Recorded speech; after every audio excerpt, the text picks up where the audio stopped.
Good morning and welcome back to another episode of Things I Wish I Knew Before I Had Weight Loss Surgery. I warned y'all, this one was gonna be a doozy. So I hope you're sitting down. This one might get a little long, but it's story time, okay? First things first, if you're new, please subscribe, hit the alert button so that you can be notified when I post a new video. I'm giving you this video a day early. I said I would do it at 2 weeks and then again at 1 month. 1 month is tomorrow, but tomorrow is hair wash day, so it's not gonna happen tomorrow. So it's happening today. If you missed the last video because I forgot to share it on Facebook, I have reached one of my initial goals, which was to be under 400 pounds. I am happy to say as of yesterday afternoon, I am at sitting lovely at 395. It had a lot to do with not eating for about 3 days. And I'm getting ready to tell you why. So when you go through your initial visits for weight loss surgery, one thing that you hear constantly over and over and over and over and over again is protein. Drink your protein. You need to drink protein. You need protein, protein, protein. Then they throw in water, but for me, protein was in the forefront of my mind. Water was midways back. Food was long gone. What happened to me was something that I never knew was common. Out of all the people that I talked to who had the surgery before, they never said anything to me. The doctors never said anything to me. However, I did join a group on Facebook for people who have had this surgery so that we can share some of our ups and downs and, the good and the bad. So I went to my newfound group of, newfound friends. They don't know anything personal about me. But I asked them how common it was to get a kidney stone after surgery. Mind you, I'm literally 1 month post-op. I had just had surgery on the 25th of August, and I was rushed back into surgery on yesterday afternoon. On Tuesday morning, it was fresh Tuesday morning because it was 12:30 a.m. I was awakened by a very uncomfortable pain in my stomach and in my back. Then there was, and if you get queasy, you might want to stop the video now because I vomit. Not on video, I'm not on camera, but I vomited at about 12:45 and it didn't stop. It was constant. So thankfully, the health provider that I use, which is Novant, they have the option for an on-demand video visit. So I did an on-demand visit with a physician, and she immediately told me to hang up the phone, get off the Zoom call, and go to the emergency room. She was afraid that there had been a rupture from my surgery or that there was something wrong with my appendix. She was wrong on both ends, but I'm glad she sent me to the emergency room and didn't just tell me to go and drink some water and go back to bed. I got to the emergency room about 2 a.m. alone because we had to take medic. That was scary, going alone. Going to the hospital alone is not for me. It's not for me. I've done it a couple of times in the daytime, but that was for minor things, but this was something that, was foreign to me. I'm just healing from one surgery. And then for this to happen, my biggest fear was that I had done something wrong and ruptured my incisions on the inside. While, I've been following my restrictions, if the texture doesn't feel right in my mouth as far as chewing, I don't chew it anymore. I immediately take it to my food processor and I blend it down to a puree. And if it still doesn't taste right, I just don't eat it. I find something else to eat. But got to the emergency room at 2 a.m. They did my IV, and they did a CT scan. I've never understood why people go to the emergency room and ask for Dilaudid, like off rip. And you know, your chart will get flagged. If you don't know that, your chart will get flagged and you won't get anything. But baby, that was a different type of feeling. I've had pain meds before, but I've never been given Dilaudid knowingly. No one has knowingly told me, oh, we're giving you Dilaudid. They told me that, and my eyes got about this big. I'm like, I don't know if I want that. It seems addictive. But they gave it to me. And they did the nicest thing. They let me sleep it off. They left me alone. They did my CT scan. These people at the emergency room turned out the lights. They put me in a back room, doped me up with Dilaudid, turned out the lights, and left me there until I came to. I was like, this is like 5-star treatment, because most of the time they give you your meds and they send you out the door. But they let me sleep it off. It was probably 7 o'clock when I woke up. They gave me, then that's when they told me that I had a kidney stone that was too big to pass, that even if they gave me medication to dissolve the kidney stone, it was a 50-50 chance that it would not dissolve. And they didn't want to take that risk because of where it was sitting in my kidney, and I had a lot of built up urine, which was causing the pain in my back. They were like, you have to go to urology ASAP. So I get home, I crawl in my bed, I sleep some more, and then I get up and I call the urologist. They make me an appointment for the very next day, which was Wednesday. I go Wednesday afternoon for my appointment, and he immediately tells me that thing has to come out tomorrow. I don't care when tomorrow, I don't care how tomorrow, it has to come out tomorrow, or some bad stuff is gonna happen. And that's exactly how he explained it to me. So I get sent to urgent surgery. Like, he calls to the hospital and he's telling them, I don't care what time, this has to come out of her today. We can't really play around with this. So that's what they do. They make me an appointment. They scheduled me for surgery. My surgery was scheduled for 2, but because I was so severely hydrated, I couldn't keep water down.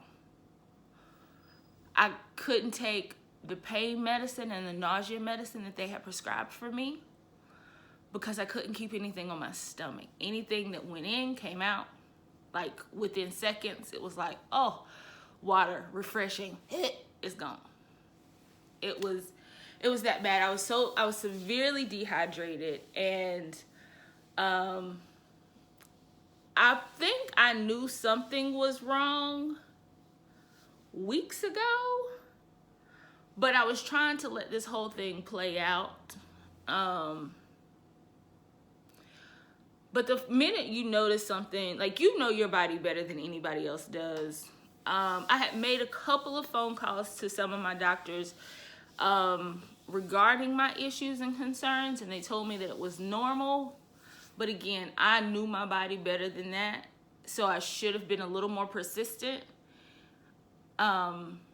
So if you notice anything off, be persistent about being seen and not a video visit, like an in-person visit. If you feel something is terribly off, and I did feel like something was off, I wasn't going to the bathroom. I would probably go to the bathroom twice a day, but I had no pain when I went to the bathroom. But I knew it was odd for me to work 8 hours and drink as much as I was drinking and not go to the bathroom. So there was that. But once the pain hit, then I knew something was terribly wrong. And yeah, but I should have taken care of it earlier, and it probably wouldn't have gotten this bad. But yes, I went in for surgery again within a month of having a major surgery. So I've had 2 surgeries in a month time span. And I was traumatized. I don't, it's not that I have a fear of needles or anything like that. I know at my size, anything could go wrong. Anything can go wrong at any size, but they calculate the amount of medication they give me based on my weight.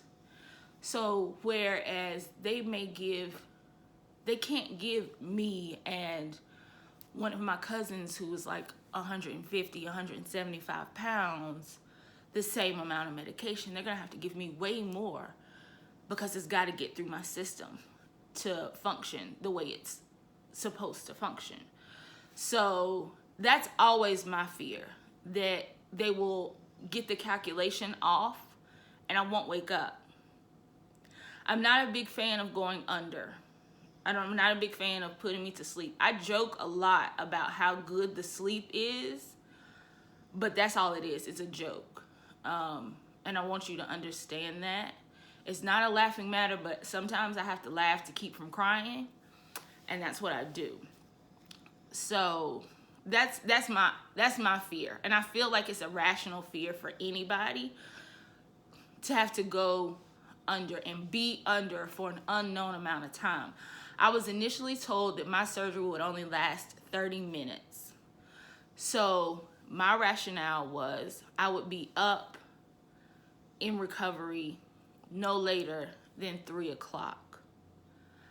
I woke up in recovery at 4,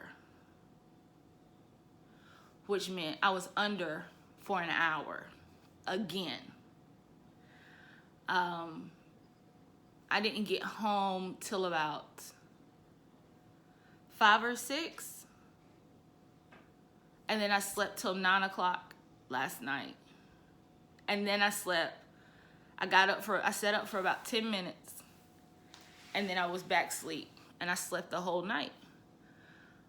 But one of the things, like I said at the beginning, they tell you to increase your protein.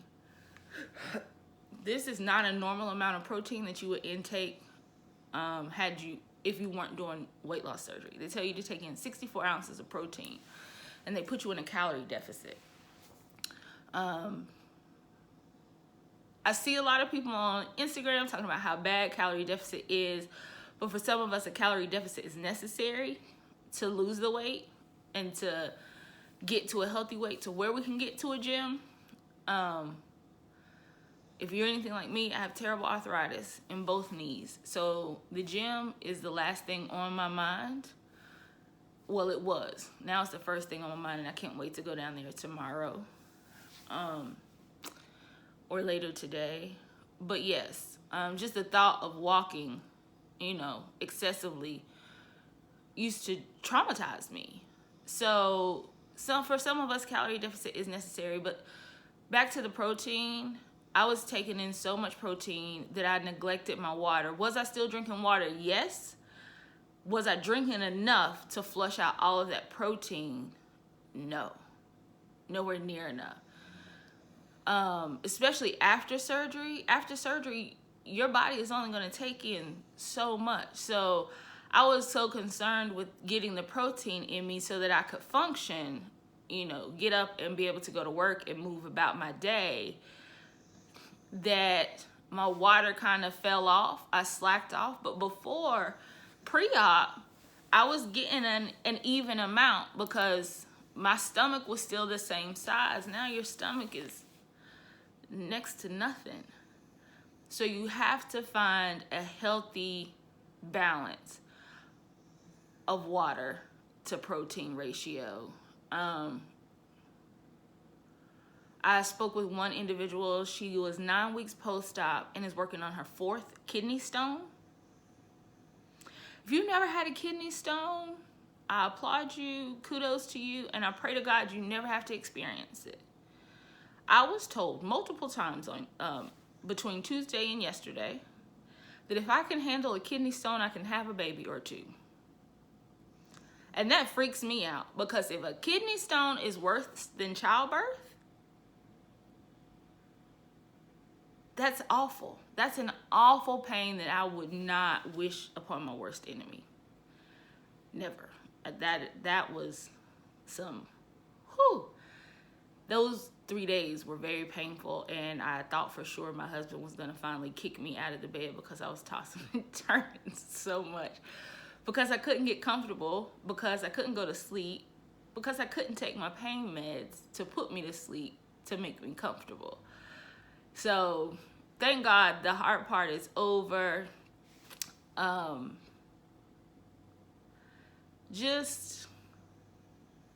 not saying bariatric surgery is bad.